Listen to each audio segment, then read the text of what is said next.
नमस्कार, NNC news में आपका स्वागत है। मैं हूं लोकेंद्र त्यागी और आप देख रहे हैं न्यूज नाइट। अब खबरें विस्तार से। मास्को मीडिया में आज ओरिएंटेशन डे का तीसरा दिन था, जिसमें बच्चों के लिए रिपोर्टिंग की एक वर्कशॉप का आयोजन किया गया। क्या कुछ सीखा बच्चों ने इस वर्कशॉप में, आइए आपको दिखाते हैं। नया सत्र शुरू हो गया है और पिछले 3 दिनों से बच्चों को मीडिया की बारीकियां बताई जा रही हैं। बच्चों ने क्या कुछ सीखा अभी तक 3 दिनों से, आइए सीधा उन्हीं से बात कर लेते हैं। बच्चे, क्या कुछ सीखा आपने पिछले 3 दिनों? बहुत सारा इंटरेस्टिंग मीडिया फील्ड के बारे में बताया। अशोक चक्रधर जी आए थे और कल करुण कुमार जी आए थे न्यूज़ नेशन के। उन्होंने बहुत बारीकियां बताई मीडिया के बारे में। और 3 दिन हो चुके हैं। जैसे कि आपका नाम जानना चाहूँगा। आयुष। आप क्या बनने आए थे यहाँ पर? रिपोर्टर। तो अभी तक क्या कुछ सीखा रिपोर्टिंग के बारे में आपने? बहुत अच्छी बारीक चीज़ें सीखी मीडिया के बारे में। जैसा मैं समझता था वैसे उससे मीडिया बहुत अलग। अभी तक सबसे वो चीज़ क्या सीखी आपने जो लगता है कि हाँ रिपोर्टर बनने में मेरे को मदद करेगी? जी, बारीक जो जिस तरह से आपको प्रेजेंटेशन देना है, आपको कैसे खड़े होना है।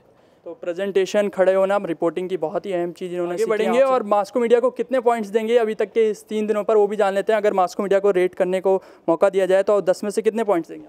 10 में से 8 नंबर देना चाहते हैं। आप कितने देंगे? 9 नंबर देना चाहते हैं। फिलहाल कैमरामैन शत्रुघ्न के साथ मैं लोकेंद्र त्यागी, एनएनसी न्यूज़ नोएडा।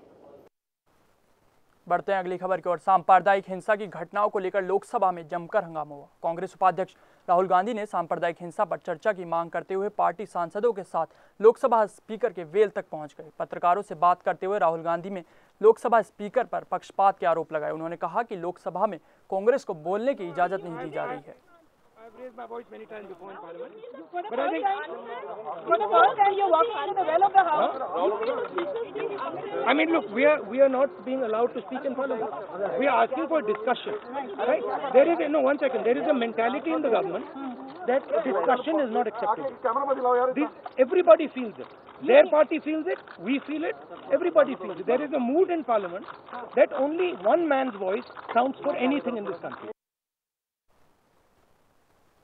कांग्रेस उपाध्यक्ष राहुल गांधी के संसद बाधित करने को लेकर केंद्रीय वित्त मंत्री अरुण जेटली ने राहुल गांधी पर जमकर निशाना साधा। जेटली ने कहा कि राहुल गांधी ने सरकार पर जो भी इल्जाम लगाए हैं वो सभी निराधार हैं। उन्होंने कहा कि कांग्रेस के सांसदों को सदन में हर मुद्दे पर बोलने का पूरा मौका दिया जाता है। साथ ही उन्होंने कहा कि कांग्रेस पार्टी के अंदर नेतृत्व की कमी है।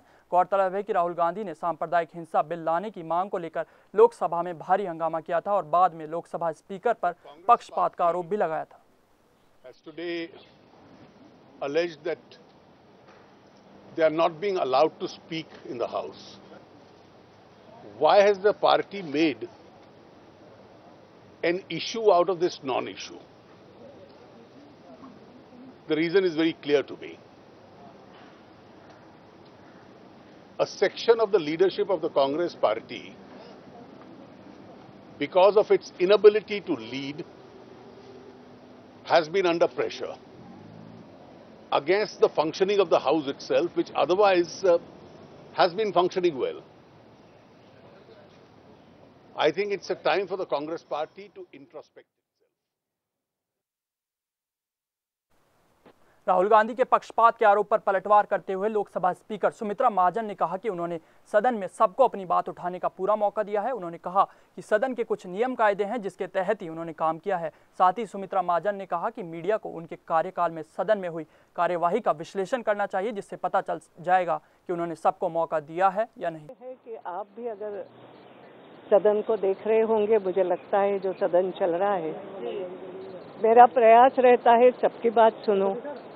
मेरा प्रयास ये भी रहता है कि क्वेश्चनेबल चले। ये मेरा केवल प्रयास नहीं, मेरा आग्रह है। आग्रह इसलिए रहता है कि प्रश्नकाल जो है वो दोनों के लिए आवश्यक है।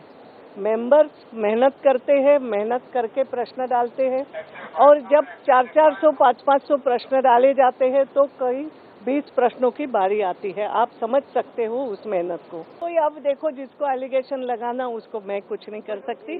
मैं अपना काम प्रामाणिकता से करने की कोशिश कर रही हूँ।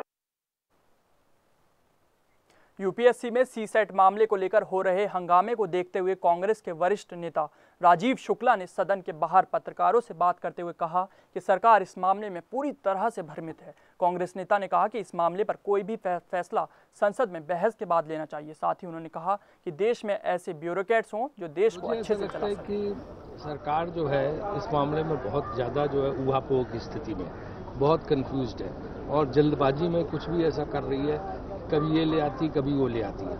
मेरे ख्याल से उसमें सब दलों के विचार लेके संसद में बहस करा के कोई निर्णय लें कि इसमें क्या करना चाहिए।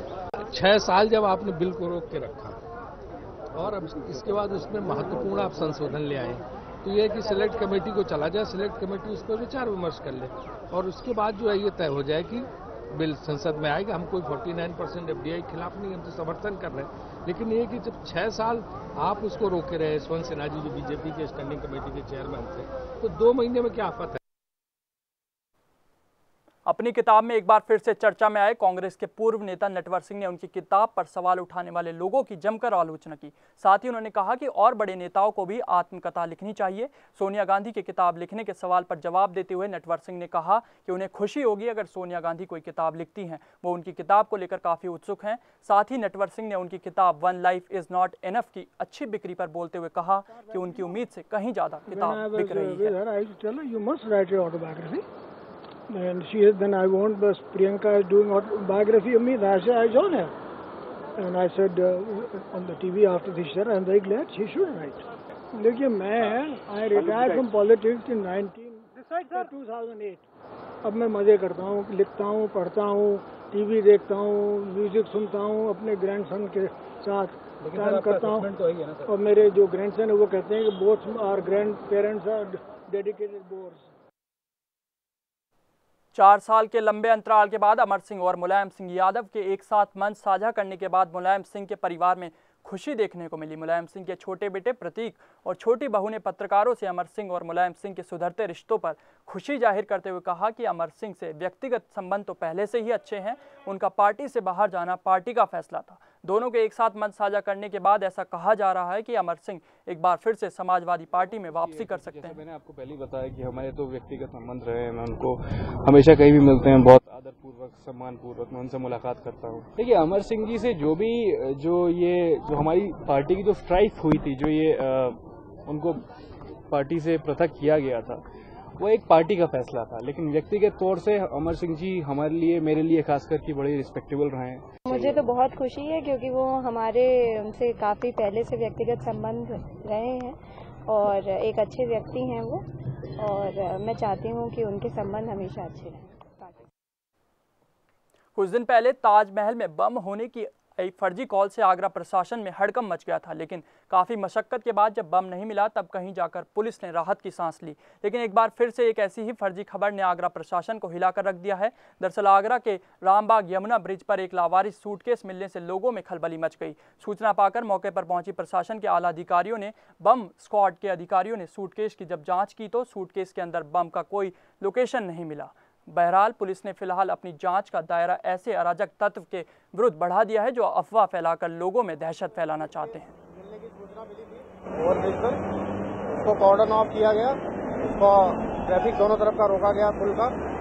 उसके बाद बम डिस्पोजल स्क्वाड को बुलाया गया आगरा से, उसके द्वारा चेक कराया गया तो उसमें कुछ नट बोल्ट और कुछ तार मिले हैं, कुछ स्विच मिले हैं।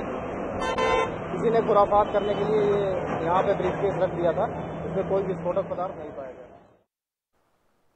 कासगंज शहर के अमापुर रोड स्थित कोठी बाल अड़तिया कॉलेज में मार्कशीट न मिलने से गुस्साए व्यापार मंडल के लोगों ने कॉलेज में जाकर प्रदर्शन किया और इतना ही नहीं, कॉलेज के प्रिंसिपल को उनके ऑफिस में अकेला देखकर घेर लिया और साथ ही अभद्र भाषा का प्रयोग कर उनके साथ बदसलूकी तक करने लगे। जब प्रिंसिपल ने इस बदसलूकी का विरोध किया तो व्यापारी कॉलेज में हंगामा करने लगे। मौके पर पहुंची पुलिस ने दोनों पक्षों को अलग कर किसी तरह मामले को शांत कराया। तो वहीं कॉलेज के प्रिंसिपल शैलेंद्र का कहना है कि अलीगढ़ यूनिवर्सिटी में स्ट्राइक होने के कारण कॉलेज में छात्रों की मार्कशीट नहीं आ सकी है। प्रिंसिपल के साथ हुई इस बदसलूकी के कारण से फिलहाल कॉलेज के अन्य स्टाफ ने ताला डालकर कॉलेज में बंद कर दिया है। मार्कशीट मांग रहे हैं, मार्कशीट का जो प्रोसीजर है वो यूनिवर्सिटी से होता है, वहाँ लगातार लिखा जा चुका है। सुबह मेरी बात हुई है, मार्कशीट उनकी तैयार नहीं है, जो तैयार हुई वो आ जाएंगी उन्होंने कहा है। लेकिन उनका कहना है कि ये कॉलेज क्या नाम होगा, कॉलेज की तरफ से फॉल्ट है, क्योंकि फॉल्ट जो यूनिवर्सिटी की।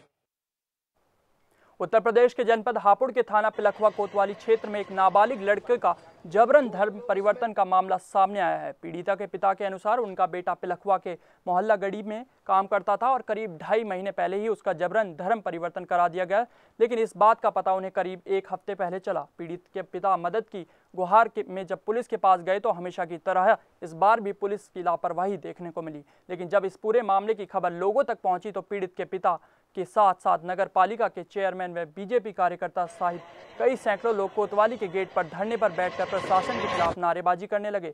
मामला बिगड़ जाने के बाद मौके पर पहुंचे डीएसपी ने लोगों को उचित कार्यवाही का आश्वासन दिया है।